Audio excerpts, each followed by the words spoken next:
The futility of power politics is the discussion of this episode. I'm David Gornoski, and I'm looking at this story, the continual drama unfolding, different events in the political lunchroom drama world. We have news of Steve Bannon heading closer and closer to the domain of prison, right? And this is something that we comes on the same time we hear about Hunter Biden being convicted of these victimless crime laws about gun regulations. All very nice, manicured narratives that fit the interest of the power establishment. It is something that I want to continually revisit in different ways. Why it's a futile effort to engage in power politics. And what I mean by that is we are supposed to fixate our time and attention when we're not working or doing what we have to do to pay the bills. We're supposed to be focused on what's going on in the battle between MAGA and the left and all this. And what we don't realize is none of this is going to produce any results of real substance. Politicians and political movements and political figures do gain power in terms of cultural appeal based on the perception of them being unfairly scapegoated or victimized or martyred by their opponents. But that does not mean that's how culture is actually going to advance. When we talk about the haunting of the cross, what we're talking about is the effect of the Christ event in history. And it has an effect in terms of the imagination, the moral framework, the aesthetic appeal, all of those things that a culture has. What does it find beautiful aesthetically? What does it find morally upright? What does it find ethically desirous? What stories does it find contagiously infectious and supportive in terms of wanting to support and be a part of such stories? They're going to be all under the form of looking somewhat like an unfairly targeted, marginalized victim or persecuted person. And every political movement is harnessing that self-image of itself in order to gain its righteous fervor. Whether it's on the left, right, whatever, they're all presenting a narrative in which they represent an aggrieved group that has been unfairly persecuted, harmed, targeted, oppressed, belittled, smeared, ostracized. And to the extent that folks buy into their narrative and agree with it, it gains social currency. But so long as those efforts are directed back into the same lunchroom drama machine of politics, nothing good and positive and win-win will come out of it. Politics is the domain of zero sum. In order for one to win, the other has to lose. And therefore, nothing positive, nothing truly transformational that heals and lifts up everybody's situation can occur in the political world. The only thing politics provides is a way in which we can learn about anthropology. We can learn about culture and symbols and the importance of symbols and storytelling. But so long, again, as politics is used to redirect people's frustrations and passions into political solutions or cultural rivalries, it is a fool's errand to waste your time with it. If you use the domain of politics and culture to direct people towards looking in the mirror, self-examination, repentance, transformation, positive steps in their lives that they take self-ownership, creativity, art, technology, all privately, individually, and, in other words, outside of the domain of fighting and rivalry. If you can pull people using politics, using the platform of campaigns, using the platform of political discourse to direct people towards taking charge of their lives, improving their lives, repenting of their errors, getting correct thinking, getting correct action, getting joy, getting these things fully actualized in their lives. If you can use politics and cultural rivalry to direct people towards those positive steps in the real world, then there is a place to engage in it. But to the extent that it is engaged, most of the time, politics and cultural rivalries are directed towards a fool's errand of trying to grasp for power and a mimetic rivalry with your opponents. So Steve Bannon is going to go to prison, and this is going to give him a kind of martyr's energy. This is inevitable. If it was on the other side, it would be in a similar way. If George W. Bush was locking up Al Gore, or if that was happening, that would have given him martyrs, especially with the media running 24/7 narrative of approval of Al Gore. They would have really dressed him up as Mother Teresa and Nelson Mandela on steroids. Okay. So this can go either way. And the society that we live in will increasingly be determined by this Christ-infected narrative power in society. And my request, right, is that we become aware of it, to learn how to pick out that pattern of why narratives get powerful and why they gain currency and how it all leads back to the imitation of Christ or mutated, deformed versions of such things as imitating Christ. But the more we become aware of the pattern, the more we can start to be aware of our participation in it, the more we can become self-aware to the extent that we can pull out of it in its mindless distractions and then direct ourselves towards honest use of gospel technology. And what I mean by gospel technology, of course, is bearing witness to the truth of real victims. So it is a little bit. I know I'm in uncharted territory in a lot of this thing. So a lot of these words I'm using are new, and I understand that. And I understand the algorithm doesn't reward real deep, good thinking like this, and simple thinking. Really, the most profound questions are always the ones that are the simplest to ask. They open up the most profound thoughts. And I'm asking the most basic questions. Who are we? What are we here for? Why does history look a certain way? Why is it going in a certain direction that looks to be more and more victim garbed, both good and bad versions of it? There was a movie I saw. It was in the 90s, 1997. It came out called Warriors of Virtue. And this is a story. There's a knockoff, apparently, of a Ninja Turtles franchise. But instead of being mutant turtles, it was basically 5 anthropomorphic kangaroos that each had powers: earth, wind, metal, and they all had virtues assigned to them. It was kind of a horrific film to watch in some ways, but in terms of its design and structure, it's kind of a nightmare. But I couldn't help but notice that the pattern of it was just like everything else I've been saying. You can't escape it once you see it, the Christ-haunted nature of our society. That this protagonist of the story was a child who can't see his dad. His dad's not around. His mother's too busy working to give her much him attention, puts breakfast on the table, and takes off for work, aimlessly chasing after, keeping up with the Joneses. As the boy is left to himself, he is then viciously picked on by a cadre of bullies on the football team because he's got a great mind for strategy in the game of football, but he's got a handicap that makes it have braces on his feet.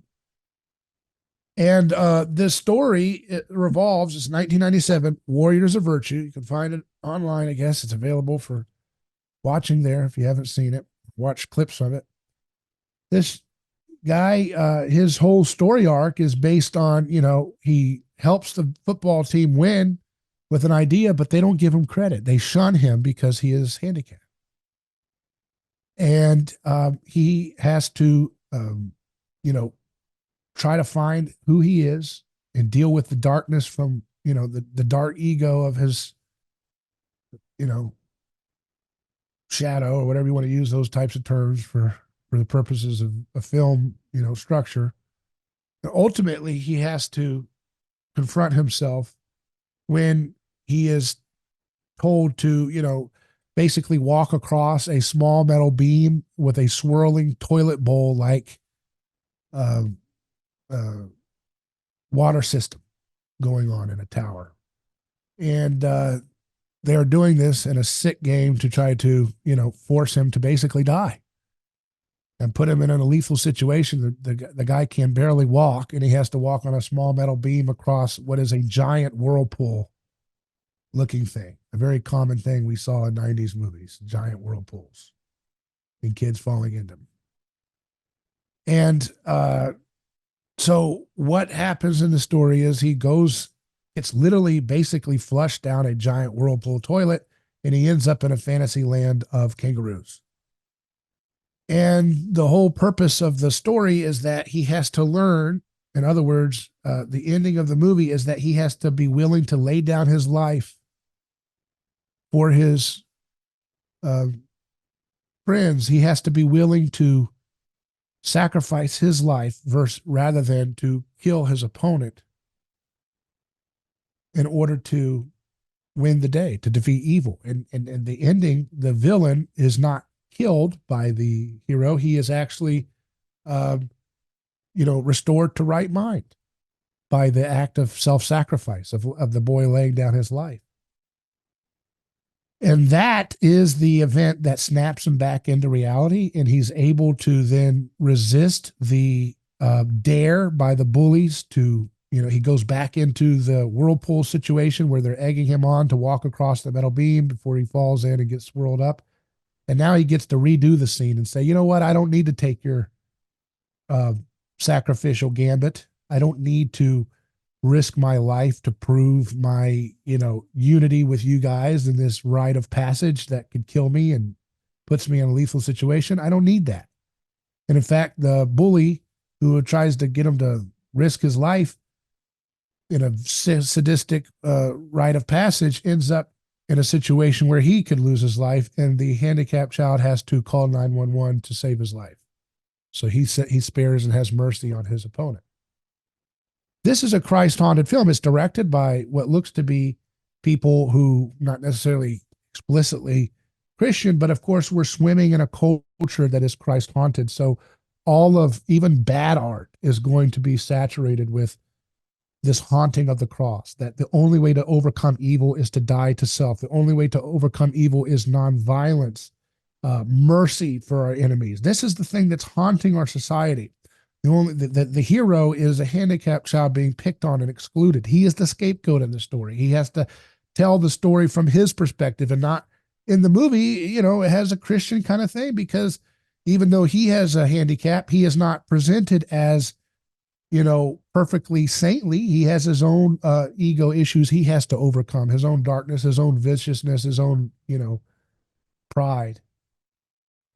And so even in this low art, this bad art, this pedestrian, banal art, you see what I am telling you in every facet of our society. Every narrative on the news, every political story has the same structure as these films. I've been trying to explain this in various different ways, and I hope you're starting to see how it works. So there is nothing else that can get us through the problems that we're all experiencing culturally than to confront the issue that I'm talking about on this show. And not to confront it in an ideological, abstract Gnostic sense, like unfortunately so much traditional approaches, so-called traditionalist approaches to, returning to religion in a kind of reactive, safety, fear-based move.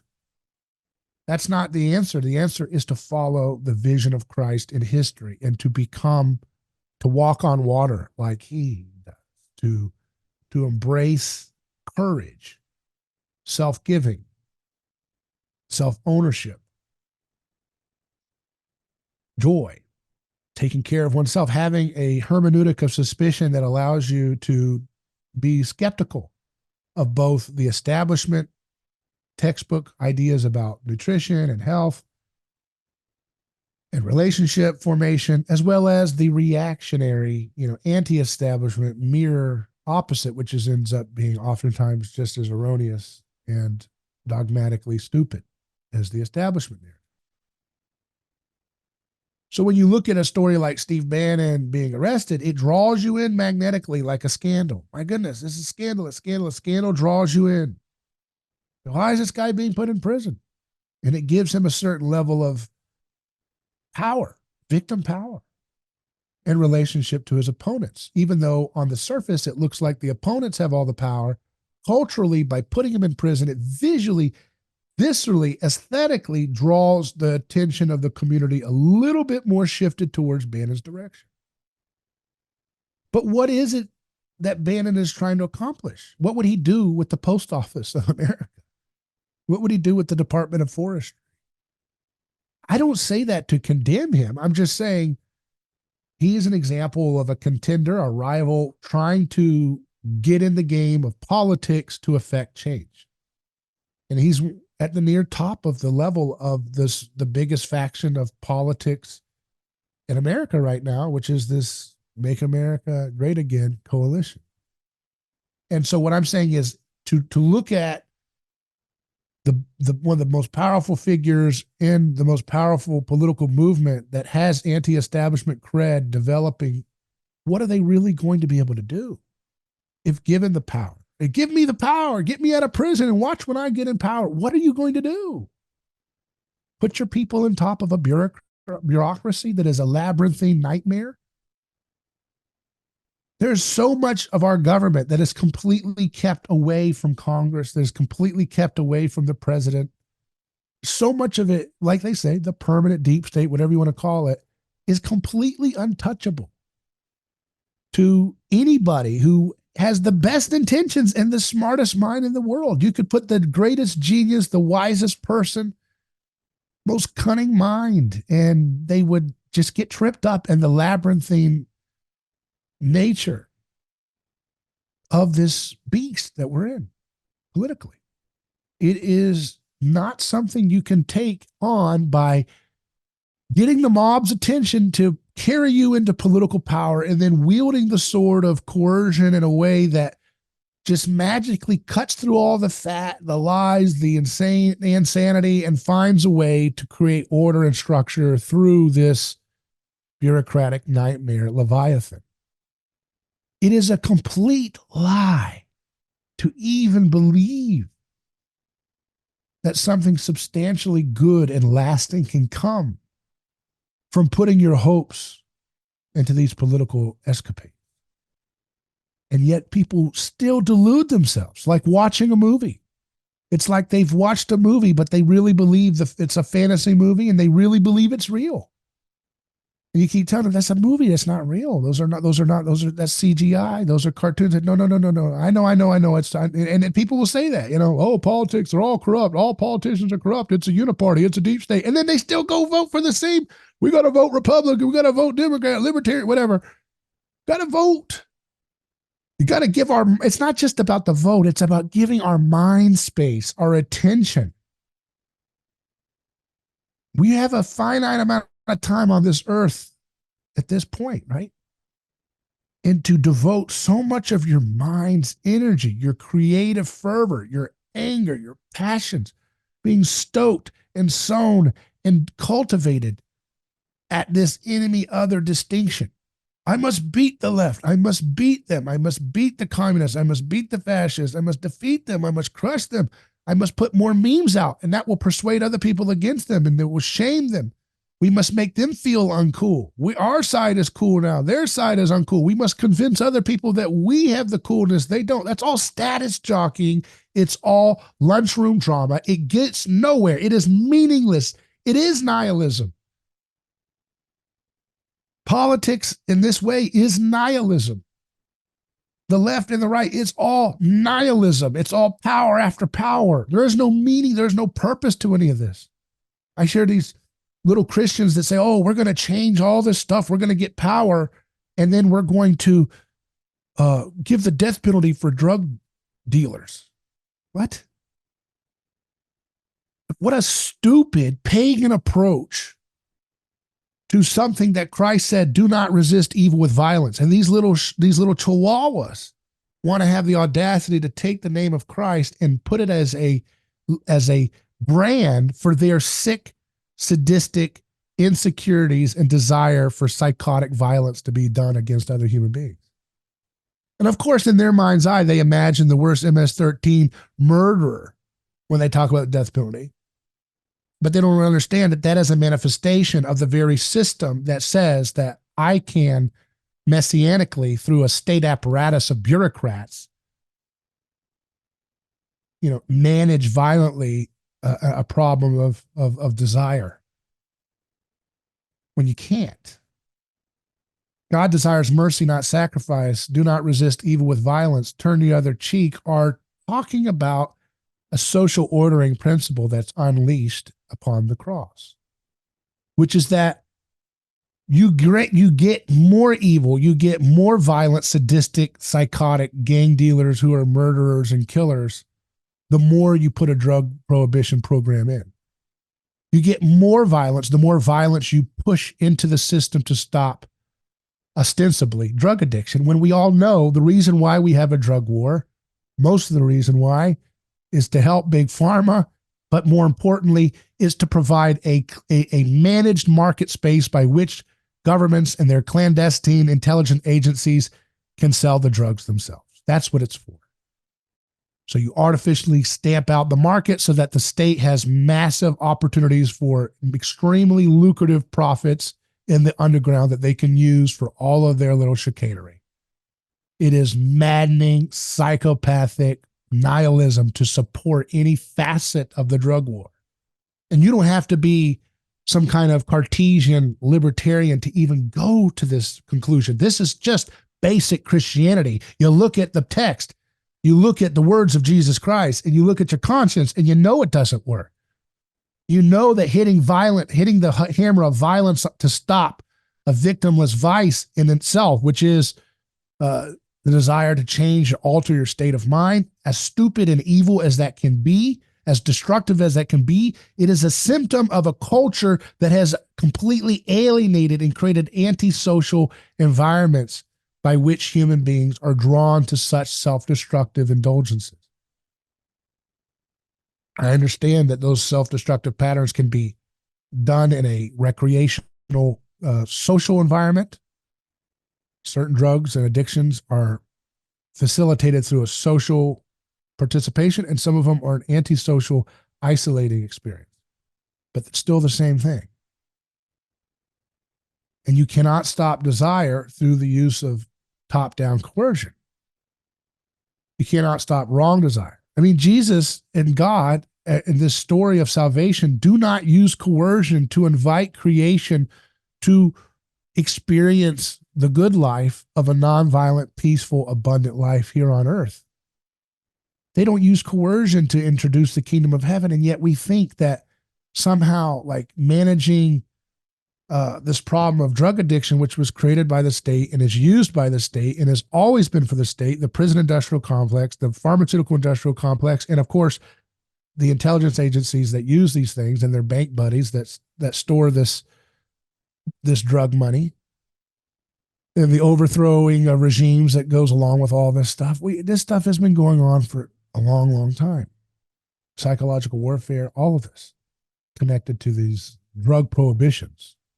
And people like stupid Marx who believe the CGI is real says, well, if we're Christians and we don't want to do drugs, we have to kill them when we get in power. No, you're stupid. You're not a Christian. You're a freaking worshiper of Caesar and his framework of reality. Not going to work. It's going to create nothing but destruction and disarray. So that's what we have going on right now, is this kind of completely exposing, unveiling of the nature of the futility of politics and the way of lunchroom drama. It does not get us anything we want. It does not suffice provide us with the solutions that it promises. And yet people are so drawn to it because we are imitative. And there's so many mimetic desires drawn towards politics that we imitate those passions and get sucked up into the vortex because it's exciting to see what's going to happen in this drama. Who's going to get arrested? Who's going to get free? Who's going to win power? Who's going to get vengeance? And you're wasting your time. And I'm saying that as the capstone of the whole political and cultural dialogue of our time, in which there's a new person that became a star overnight because she said, some word on a video, and that makes her a star because she's saying a taboo word that has been used to create, division and hierarchical status battling and all these different things around us. And that doesn't solve the problem of housing. That doesn't solve the problem of creating. When I say solving housing, that doesn't mean a new political regulation. That means allowing people to innovate dramatically in the world of atoms so that housing can be affordable without usurious debt. It means that, but that's the thing that you get power and status from is playing around with, social status games. Who's the cool person? Who's the shameful person? Which group is in? Which group is out?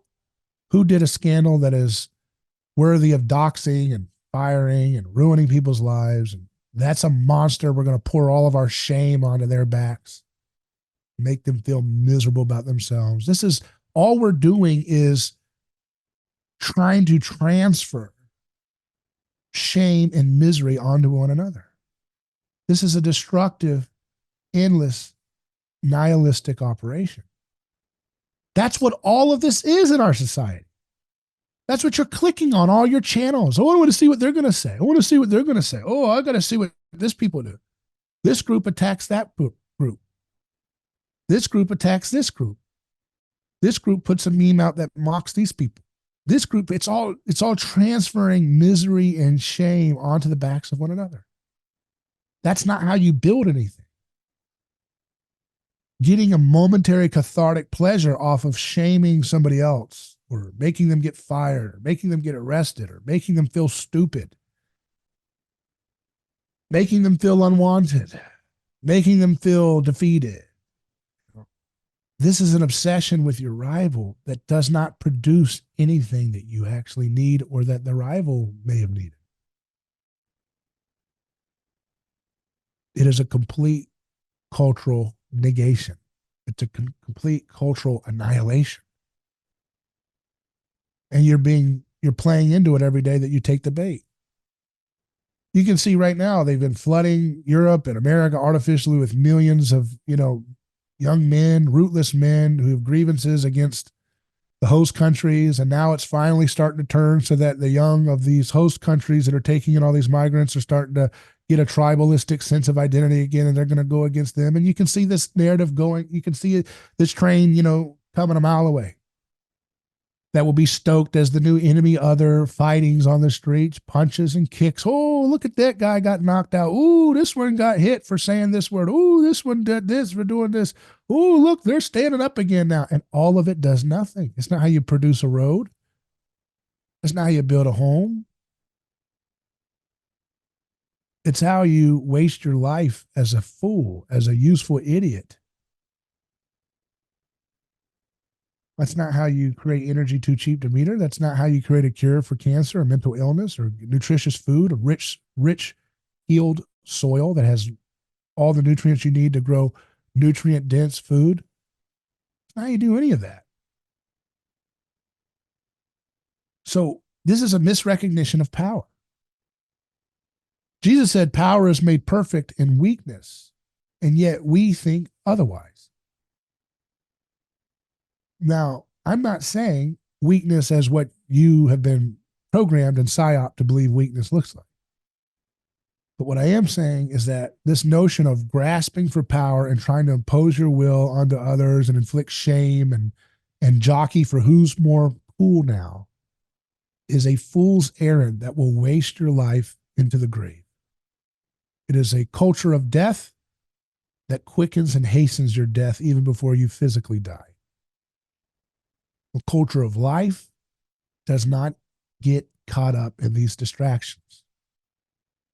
does not get caught up in arguing with people online and fighting endlessly about who is a Fed and who is not, and who is an agent and who is not, and who deserved to get punched out on the street and who deserved to get a revenge punch out the next week. This is all ridiculous, mimetic insanity. It means nothing. This is not how you create beautiful music like Bach. This is not how you create beautiful music like Beethoven. This is not how you create beautiful films. This is not how you create beautiful paintings. This is not how you create beautiful singing. This is not how you do any of this. This is not how you create a beautiful home. This is not how you create beautiful children. This is not how you create beautiful churches. It's not how you create beautiful communities, beautiful minds. Nothing that is good and beautiful comes from this. And for those who think that posting Instagram photos of sourdough bread is how to create beauty, well, it's a little bit more of a childish approach to doing it, but I guess, trying to do something. They're making bread. But the point is that you've got to be able to stop being obsessed with what other people think about you. Stop being obsessed about what you think about other people. Stop letting other people make you feel like they're running your life and own your space, and they're trying to oppress you, and you can't beat them, and you've got to get so grievant, all your grievances aired out, and you've got to get your resentments doled out. None of that gives you any success. It will not produce the results that it promises in your emotions. It won't. And I say this, and I understand that basically, you can't really, to make a podcast successful, you have to play a gimmick. You have to pretend to be, in this little niche, in this little specialist niche, or you have to pretend to be in contrast to some great enemy other, and then funnel people. You're supposed to do a funnel towards a product and stuff. And I don't have time for that stuff. I'm trying to give you, using this platform, a spark that will change your life, hopefully. And I don't have any 15% code to give you. We ask for your support, but we don't even push that at all compared to what 99% of everybody in the universe does to hawk or sell something. Nothing wrong with selling something in and of itself, but the way in which I hate the way people monetize the name of Jesus Christ or something like that with some gimmicky little slick, little manipulative language or something. We don't have time for that. The stakes of our society are too high. People can't have stable couplings. What's presented as masculine by this, anti-establishment movement is pathetic, which makes men even more like women and trying to act like they're not, which presents a kind of mentally handicapped view of what masculinity looks like, a completely warped view. So I'm concerned that, with all this chaos and psychotic, insane rivalry, making people lose their minds, that if we don't do something to try to push a renaissance that's actually real, not a renaissance that's a postcard renaissance. Here's, how many times have you seen these stupid Twitter things, or I read Ray Peat's book and I have 15 steps to teach you about calcium, one, and it's all this regurgitated parroted nonsense. None of the great thinkers that everybody's trying to rip off and grift off of would do this, because it's a sign of a lowbrow person. Sorry, it is. Trying to grift off of, I've got special knowledge and I've got 16 steps and I'm going to tweet this all day, staring at a screen like an idiot, like a barbaric animal staring at a screen. That's all you can do. I'm not saying everybody has to be a jack of all trades, whatever, right? But what I'm saying is this fantasy that we live in, that somehow we're contending, we're battling for the truth. Keep up the fight, Steve Bannon says. What fight? What are you going to do at the post office, Steve? You're not going to do nothing. What's Trump going to do with these things? Not much enough. And this is all tinkering around, nibbling around on the edges. Nothing fundamentally is changing. And the more people are diverting their time, energy, passions, hopes, and joys into this, the more they're wasting the opportunity to fix the fundamental things we need and to move forward towards a better civilization. You can email me hello@neighborschoice.com or follow me at David Gornoski on X. Godspeed.